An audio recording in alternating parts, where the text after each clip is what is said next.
Hello, this is Stephen Shedletzky, Head of Brand Experience and Lead Igniter with Simon Sinek. If you want to learn how to use your small axe to build an empire, you should be listening to the Small Axe podcast with my good friend, Nico. Hi, welcome to the show. I'm Nico Salgado, and I chat with top industry leaders in multifamily and business. I believe that it only takes a small axe to build a lasting empire. And if you want to learn how to use your small axe to accomplish your biggest dreams and goals, then join our Small Axe community and enjoy the show. All right, Stephen, welcome to the show, my friend. Thanks so much for having me. Pleasure to be here.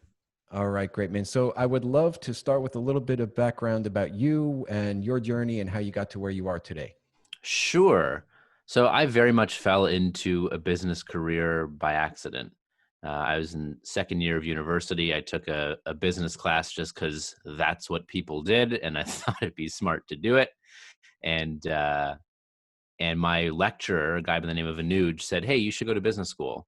And so I applied and did a third and fourth year program at a great school called Ivy School of Business in London, Ontario, Canada.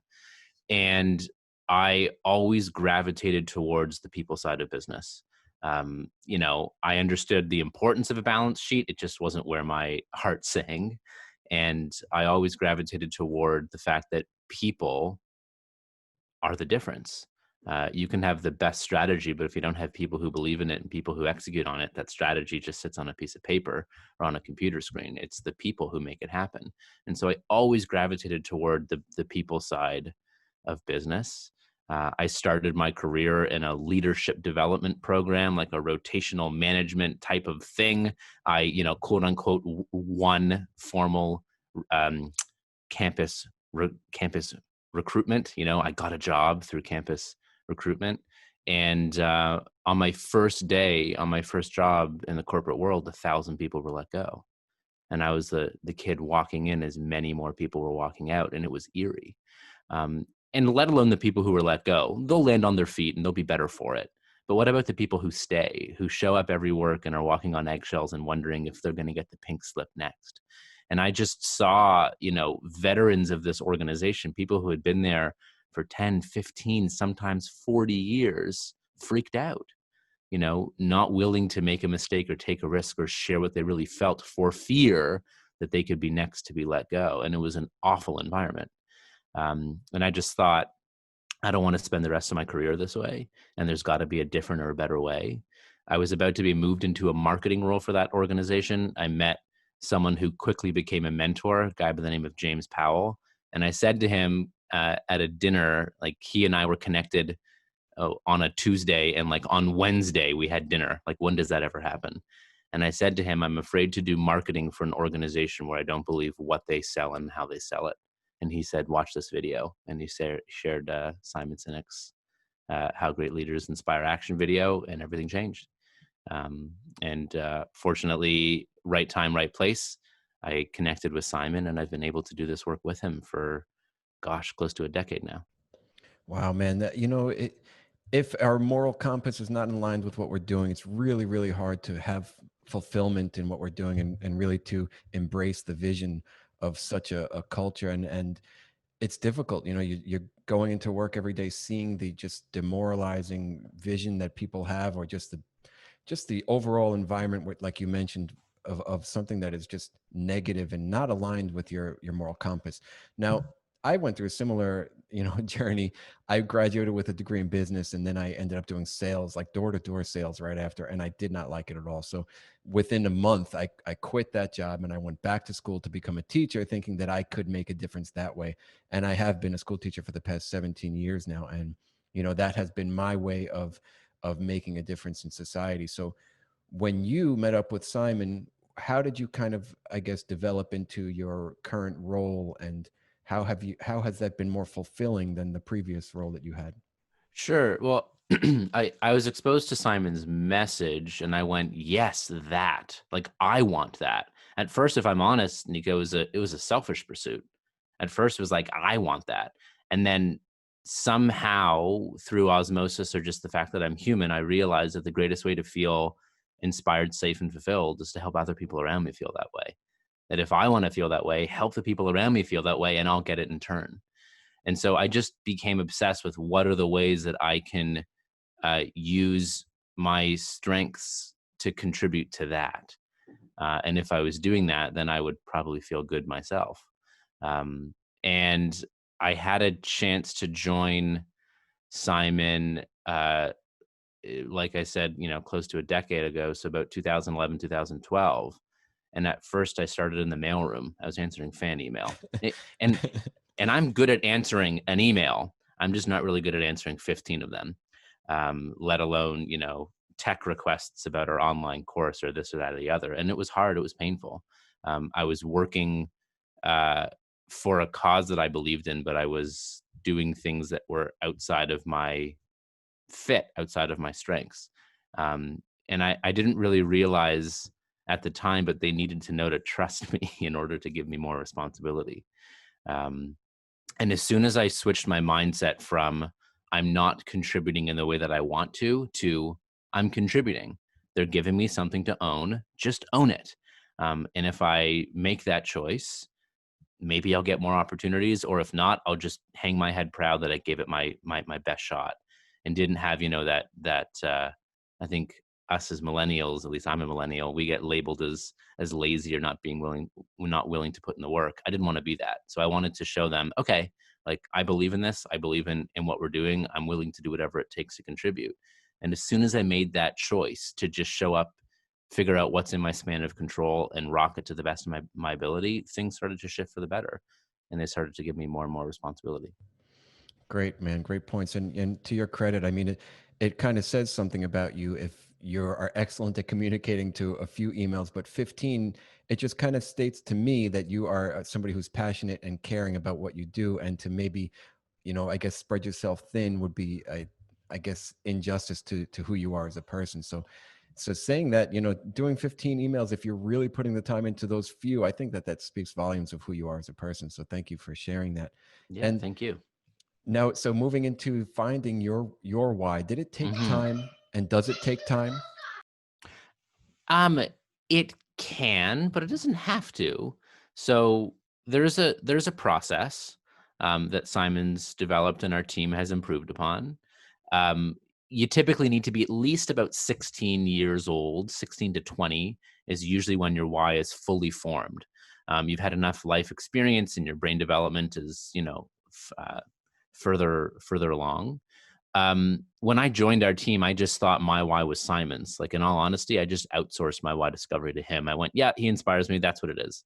And it turned out that was pretty disempowering, because though Simon and I share many strengths and we're similar people, I'm my own person. And so after I was with the company for about a year and a half or 2 years, our CEO at the time, Kim, helped me put words to my why. And it's the same process that we do with anyone. Our why is our origin story. It's our purpose, cause, or belief. It's who we are at our best. And to find our why, we go to our past. What are those peaks and valleys, those moments that you'd love to revisit because you were fulfilled and time stood still, you're in flow? And then what are those valleys, those experiences in your life that you probably wouldn't want to relive or revisit, but if you admit it, you're a better person because you went through those times. One of mine is losing my grandmother. Though it was a really painful loss, I had a moment of connection with my mom where I finally understood what it was like for her to lose her dad at 15 years of age, right? And I had this moment of connection and empathy with my mom that I wouldn't trade for the world. Now, I don't want to relive that experience, but I'm better for having had that experience. So that's a valley, right? Maybe having a bad boss or something like that, seemingly a negative experience, but there is a silver lining in it, and it tells you something about who you are and what you value. Mm, Now, the biggest thing is you can't just look in the mirror and go, what's my why? It doesn't work that way. And the reason being is because we cannot be objective with ourselves, right? We can only be subjective with ourselves. This is why we tend to be our harshest critic, or why sometimes we're blind to our own strengths. Like, I'm really good at communicating, putting ideas and feelings into words. I love doing it. I draft emails in the shower and draft tweets in the shower. I thought everyone did this. Apparently not. Like, I'm still shocked if you don't, right? That's just the way I operate and view in the world. And so you find these peaks and valley experiences and you share these stories with an objective partner. And as you begin to share 5 or 6 of these peak and valley stories, and I'm not talking about like vacation with my grandparents, I'm talking like 1993. Where were you? What happened? Moment by moment, play by play stories. And you have an objective listener. Oftentimes it's someone who doesn't know you so well, could be a hired coach. In the workshop that we do on our team, our Start With Why live class, we partner you up with a totally random person, and you hear each other's stories and you point out themes to each other. And it's those themes, that golden thread, the consistent themes and patterns across your peak and valley stories that point to your values and beliefs, that point to your why and your hows. And there's another really fun way you can do it as well, called the friends exercise, where you just find someone who uh, is, one of those people you'd call up at 3 in the morning and they'd pick up the phone and say, "What's wrong? Are you okay?" And you ask them, "Why are we friends?" You're like, "Really?" You're like, "Yeah. Why are we friends?" And they'll define what it means to be a friend. "You're always there for me. We laugh, yada, yada, yada." And you go, "Great. You've defined what it means to be a friend. What about me?" And let them struggle. And it might take them 10 minutes, but they'll stop describing you and begin to describe the impact that you have on them.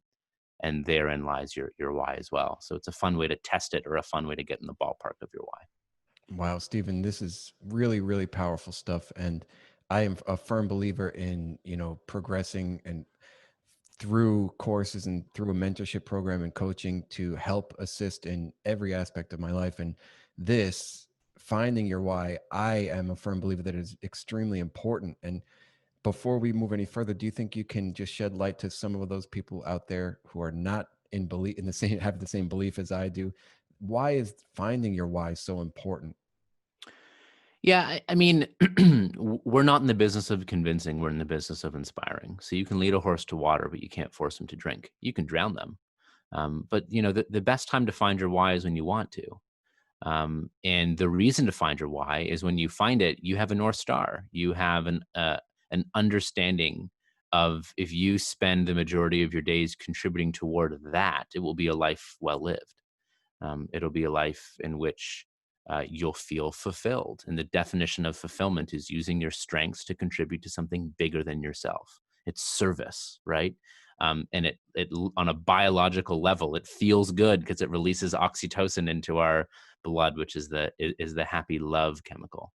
Um, and so, you know, you have to want to be open to, um, do I wish to live a life that where I'm happy, or do I wish to live a life where I'm fulfilled? And there are things that make us happy, and it's fleeting, it comes and goes. But fulfillment is an experience, is a feeling that you don't need to like every day to love every day. That when you feel as though your work, formally or informally, as a friend, as a parent, as a family member, in your profession, when you feel like everything you do is to serve something bigger than yourself, it's a life well lived. So I'm not here trying to convince anyone, but um, if you want to find the reason that you've been put on this earth, to serve and make humanity better, eat just your small little way, or big way. This is a process that can help you find that clarity, so that you're not searching for, what are the ways I wish to contribute. You know what they are. And when you know your why, it can apply in multitude different ways, right? And so many of us through this pandemic are going through shifts where how we operated or what we did previously may no longer be relevant today. Or, if you're in education, you now need to flip to a virtual model, or behind a screen, or whatever, a screen, whether it's digital or a little plexiglass screen. Like, you got to shift yourself, and how can I show up differently to serve, be effective, and end the day and feel good about the way that you showed up, not just for you, but for the people around you. Stephen, again, man, so powerful. And in my view, I think that it is extremely important. Now, it's going to take people different times or different stages of their life to come to this realization, and that's okay. I'm now 40, and I'm finally finding a huge shift, aside from the pandemic forcing a shift, but just a shift in my view, vision, my passion, my virtues, and what I believe in, and it's okay now.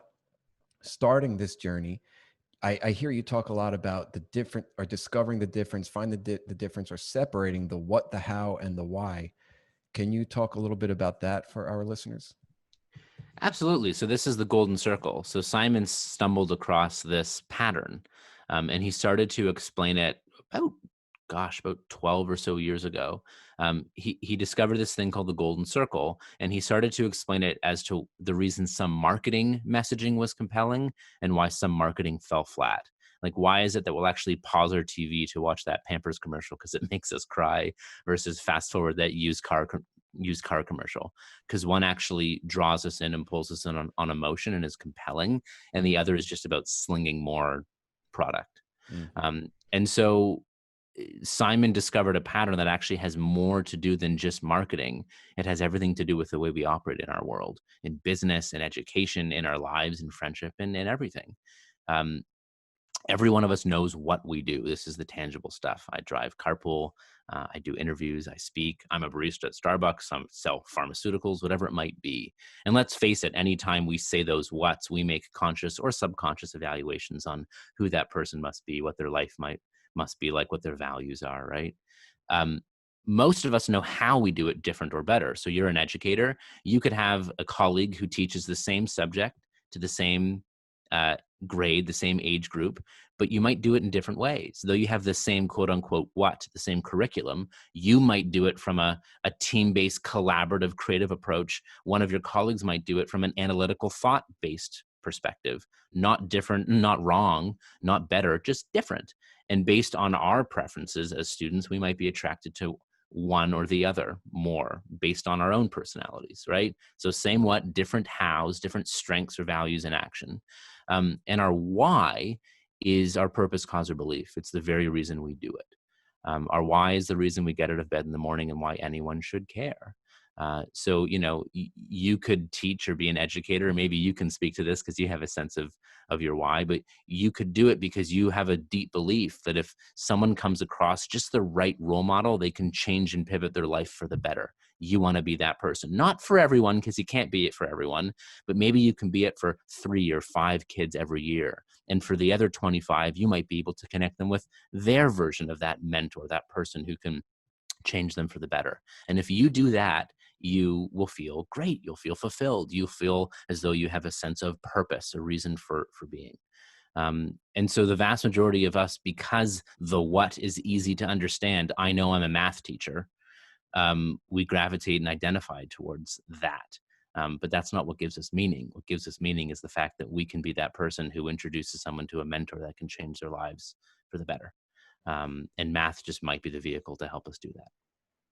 Excellent points, man. So I'm actually now transitioning my life over the past year into real estate investing, and it's a totally different game, and I'm finding different, whys within people, and it led me really to gravitate towards your vision of the infinite game, and maybe you can shed a little bit of light on that aspect as well.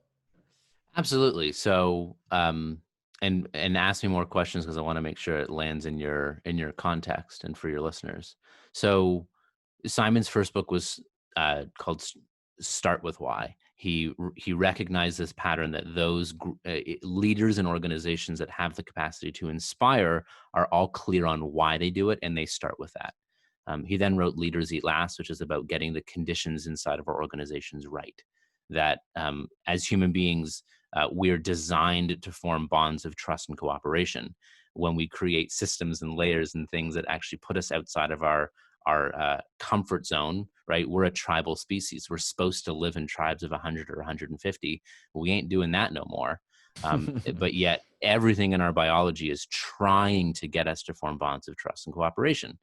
Simon's latest Thinky book, which came out last fall of 2019, is called The Infinite Game.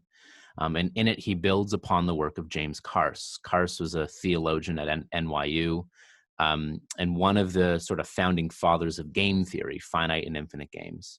And so Simon takes Carse's thesis, his theories, and builds upon it in the context of life, politics, and business and careers.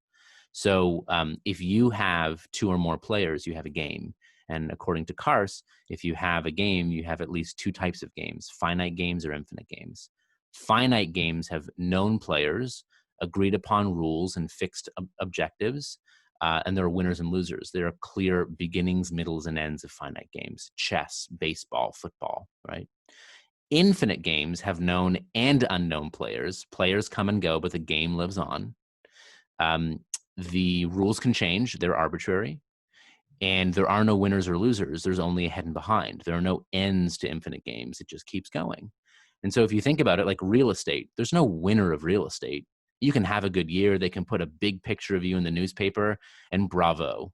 Do you get to stop? No. You show up the next year and you try to do it and you try to be better. And here's the thing. If you try to play a finite game, if you try to win in a game that has no end, you may do extremely unethical things to be first in a game that does not end.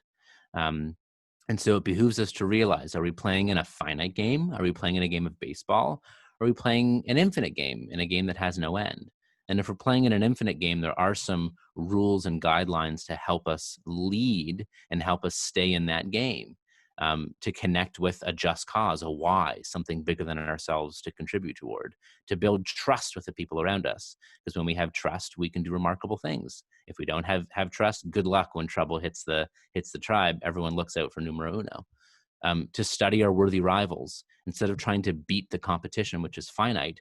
How can you find the other players who are in your industry or outside of your industry and use them as an opportunity to help make what you do even better?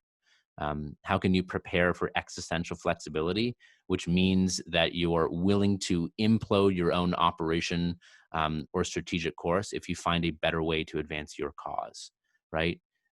This is, if Blockbuster realized that streaming was a thing and that they were in the business of entertainment, not in late fees, maybe they would have pivoted.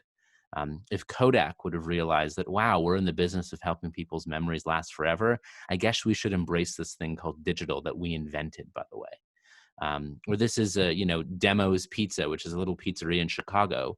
70% of the revenues were from slinging slices on the street. The pandemic hit. That's not happening anymore. And so they looked at their assets. They looked at what the world needed. They went, we have a pizza oven. We can get this pizza oven pretty hot. We can buy industrial grade plastic molded into face masks. Let's sell PPE. So coming out of the pandemic, they can both sell pizzas and PPE, so long as it's a different oven. And finally, how do you demonstrate the courage to lead? How can you continue to do what may be hard but is the right thing? And when you do that, you end up building trust and loyalty with the people around you. So that's what it means to embrace an infinite mindset and to lead in games that have no end. Yeah, I love that. And what I've been finding in this real estate endeavor that I've been embarking on is that every single person that I talk to has this abundance mentality where they are willing to share resources, even share deals, as opposed to this strict competition. Before I got into this game, I thought that I was going to have to do everything on my own, and I was holding and harboring this top secret information, and if I were to let it go into the world, somebody was going to take advantage of me. But I have not found that to be the case. In fact, I Nice. found the opposite. Yeah, people tend to, in the multifamily space anyway, people tend to share everything that they have. People look for people that are below them to maybe take under their wing and kind of guide along their way. As a process, I've found plenty of mentors, plenty of people just willing to be helpful. And I think that stems from the fact that, you're like what you're saying, it's not a finite game where there is no necessarily winning or losing in a specific game or match. Mm-hmm. Yeah. Well, and you reference, Adam Grant wrote the book on this called Give and Take, which is a brilliant book. That, in our world, so he takes the hypothesis from Malcolm Gladwell in his book Outliers, that there are certain things that inordinately successful people do. And the three things are, what is it? It's some talent. You don't need to be the most talented, but you need some talent. Like, you have to have some talent around real estate to be good at it. You don't need to be the most talented, but you need something.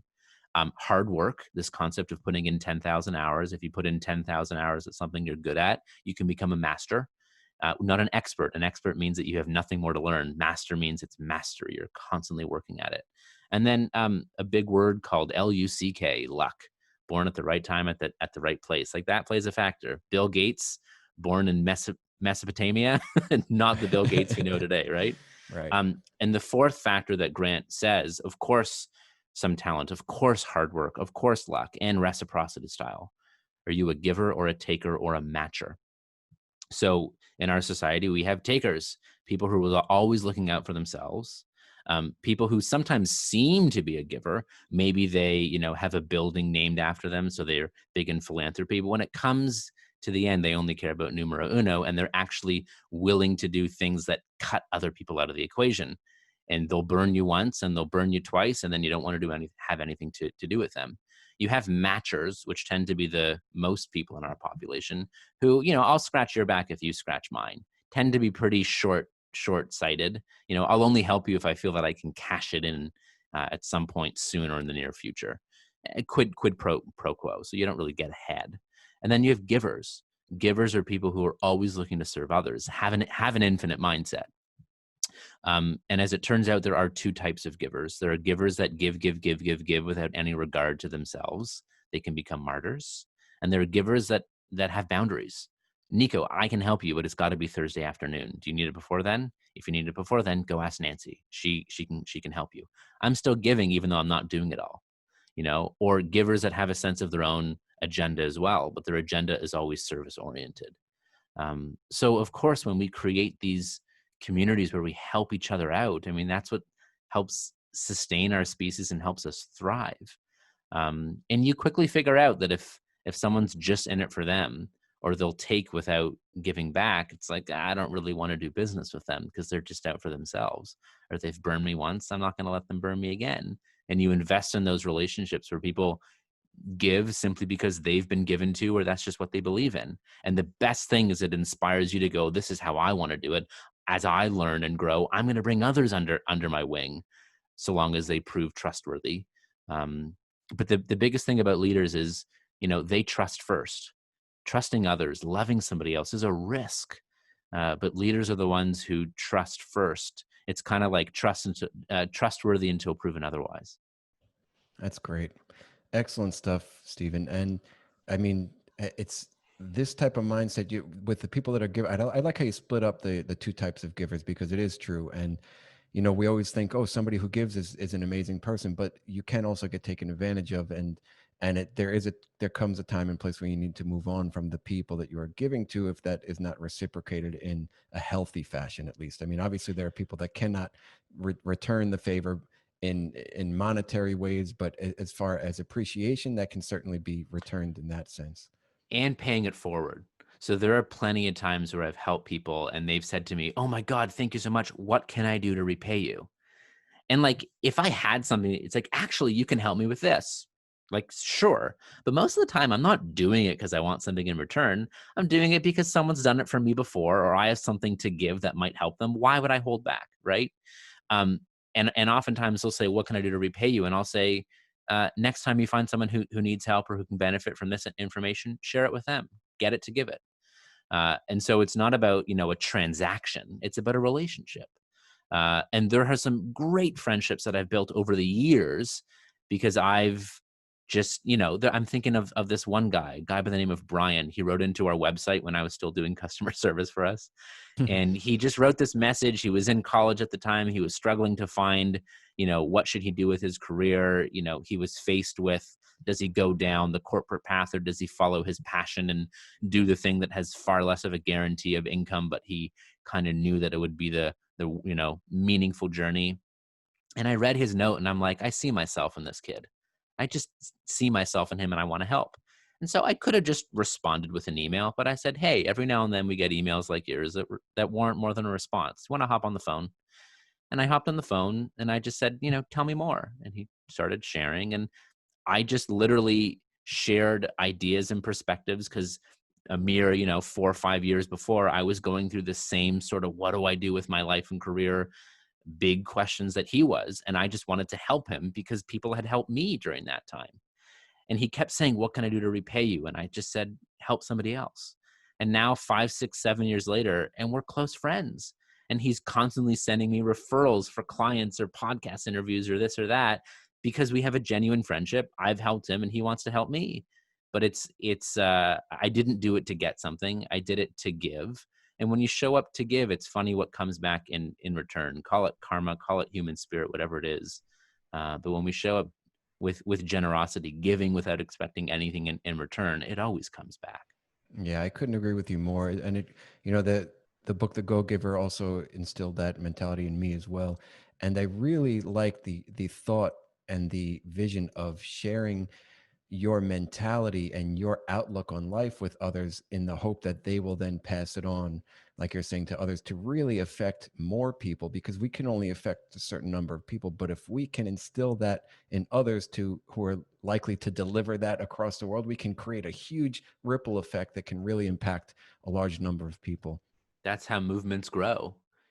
Movements grow because you experience something or find someone who's doing something, or you come across something, whether it's from present day or the past, and you're like, oh my God, that's it.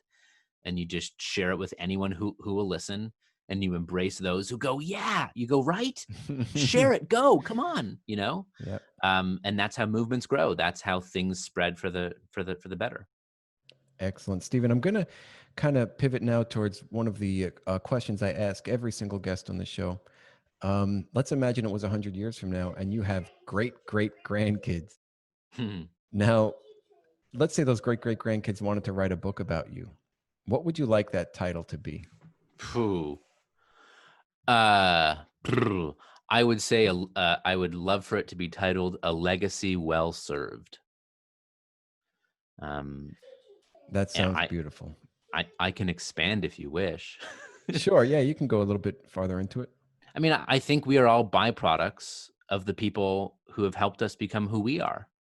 So I wouldn't want the book to be about me and all the great things that I may or may not have done. I want it to be about the people who made me who I am.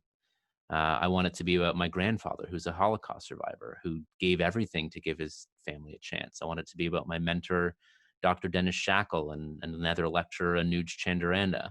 I want it to be about Simon Sinek and all these people in my life who have showed up and given to me expecting nothing in return, only to help make my future better. And to realize that that's how this thing called humanity and life works, is we strive to take what has come before us, do it better, and do it justice. Every day I wake up, I have pictures of my grandfather here. I have his initial ring, and I remind myself it's all for him. That he sacrificed in his life to ensure that his family could have a future. And I want my great grandkids to know that everything they do isn't for them, but for the people who follow. And how can you help those around you, whether it's in your family or not, just anyone who shares your values and beliefs. Stephen, I that is so powerful, so impactful. I mean, great grandpa Stephen, a legacy well served. I love that. I mean, that is it's just huge. So the message that that sends to the people out there, to the listeners, is something beyond ourselves and beyond our lives. And I really appreciate you sharing that with us. Now, my audience is definitely going to be curious about how they can discover their why to begin their journey. Maybe you can share a little bit of how they can get in touch with you or get started on the program. Yeah. Well, and I'll share that, but just before just another thought that happened, Nico, is, we live in this world that's obsessed with likes, that's obsessed with, what's my title, what's my salary, me. And it's just not how we work at our best, and it's okay to have social media, it's okay to have promotions, but just know that anytime you accomplish something, it's because someone's taken a risk on you. you know Always acknowledge that there are people around you who put you up on a pedestal, who take risks on you, and that Mm. it's if you attain it, it's your responsibility to pass it on. If not, you're a jerk. So don't show up and do it for you, show up and do it for others. Oh, and by the way, if you do that, you'll just have such a more meaningful and fulfilling journey along the way. I uh, could not agree with you more. That is so well put. Very well put. And to your point, if you want to find your why, if you want to find that thing that will give you a compass, a direction, something that you wish to serve toward, all roads lead to simonsinek.com. You can check out a few tools there, or anywhere. I mean, you can download our Friends exercise for free, which gives you sort of the process of how to do it. It doesn't have to be with us. Please find anywhere where you can find a sense of your purpose. We have a few ways. We just, because of the pandemic, we have offered new live online classes. So any given day, we have tons of courses that are live. So we have instructors that teach them. One of them is called Start With Why. It's a 2-hour, highly interactive class where you will be partnered up with a stranger from somewhere else in the world who wants to find their why as well. And you will help each other through the process of hearing each other's stories, pointing out themes. Like I said, the Friends exercise is there. Or if you prefer the sort of Netflix version rather than the live TV show version, we have an online why discovery course as well. And the book Find Your Why. So lots of tools to help you find your why at simonsinek.com, or find somewhere else. Like, it doesn't need to be with us. Just find this sense of what is outside yourself that you wish to serve, that by the end of it, you would have said, life well lived, and start doing that now. Because I think too many of us start to think of our legacy when we're on our deathbed, as opposed to right now. You know, how do I want to be remembered? How do I want my great grandkids to describe me? And start with that end in mind. Stephen, I could not agree with you more, man. Excellent advice. Really impactful show. I think that the listeners are going to get a ton of value out of this. And if they are ready, if you guys out there are ready to start your journey, your real journey, your meaningful life, to really change your life for the better and your business for the better, start with why. Find the resources that Simon Sinek's company and crew provides.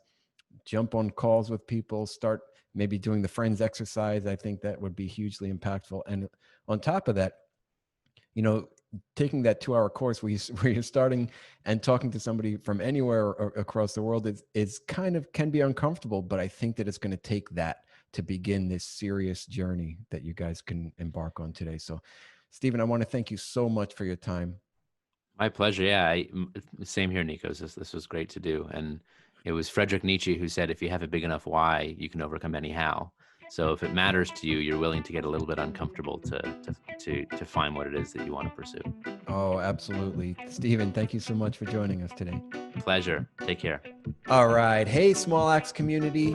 I would like to say thank you for listening to another episode of my podcast, where we show you how to use your small axe to build a lasting empire. Now, if you liked what you heard, it would mean the world to me if you would subscribe, leave a 5-star rating, and write a review. Also, if you want to get in touch with me, go to my website at smalaxecommunities.com. Book a call with me.